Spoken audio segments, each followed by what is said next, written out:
Heidi ho, and welcome back to the channel. Good after a cold morning on a Wednesday. So, working on an alternator rebuild, partial rebuild, and I'm going to show you what we got going.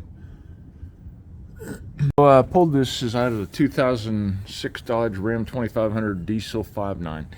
So first thing we do is disconnect the battery negatives. There's two batteries, two negatives.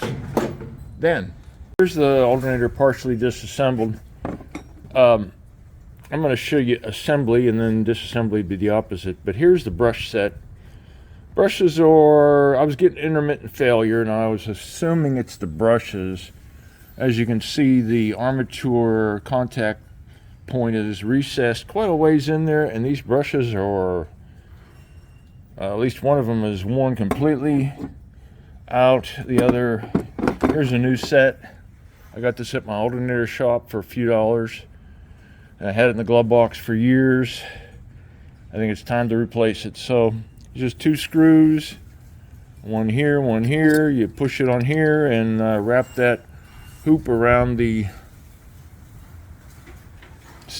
stud, and then you just put this cover back on, and I'll show you how that goes. Okay, I started the two long brass screws there, and it just sets right there, and the harness plugs in here. The cover goes on that stud, and I've got two other nuts, one for the stud and one for this little thing, which I guess is just to hold the plastic end on. Snugged up these two screws. This just slides on there.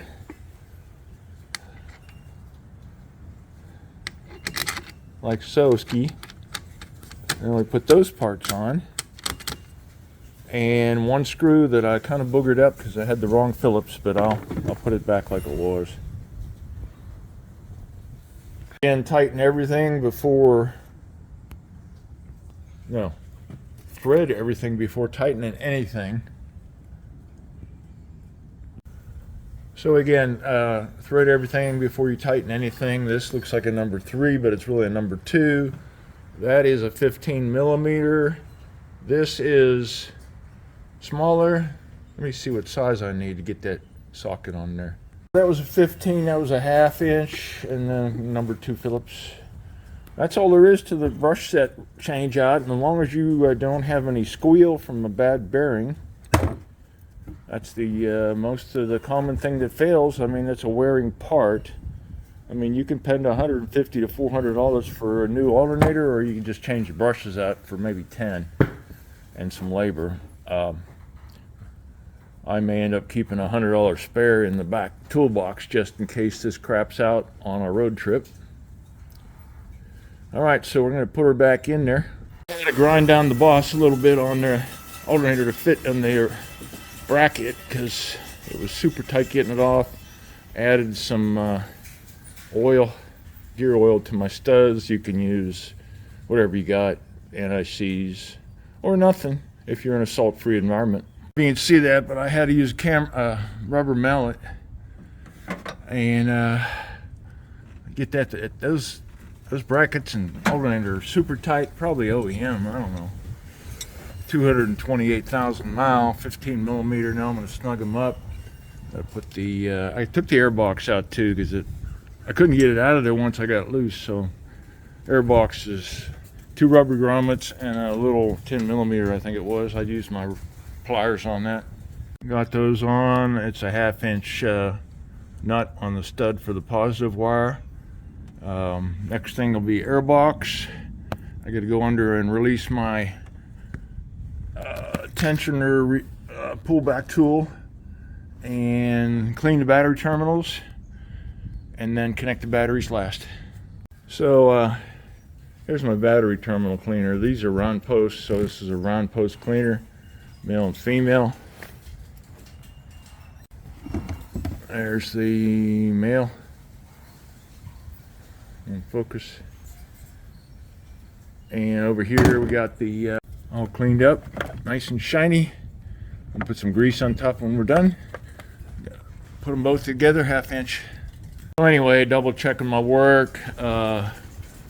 I forgot to put the plastic cap on the positive terminal stud of the alternator down here. Snap that on. Everything else seems to be good. Checked all my battery studs, terminal studs, and nuts and bolts and whatever. Air cleaner's back. Pulled the tools out. Yeah, I guess we're good. Okay, after a few minutes, we stabilized at 14 plus volts, and I'm going to give it a minute to the brushes to break in on the armature contact surface. Was that the problem? I don't know. I have to watch this video and look for, and I'll put in a description if there's any changes, or a comment if there was any changes. I'll have to wait till I ride this a little longer, a little further. It seems to be when it's cold, it does this cycle left to right, below 14 and over 14, and I can hear the difference in the fan motor on the air conditioning. So anyway, thanks for watching. That's all I got. Just basically it was a rebuild of the alternator brush set. And I've got another alternator on order that I'm going to keep in my toolbox. Amazon had some great prices, 20% off on O'Reilly and AutoZone if you have it shipped. Though it would still be $100 more than Amazon if you go to those two retailers. Anyway, thanks for watching. Please subscribe. I need subscriptions. YouTube requires me to get subscriptions before they will pay for the content. Otherwise, they just stack on ads for free. Anyway, please subscribe if you're new, comment, and what else? Like and share. Thanks. Have a good one.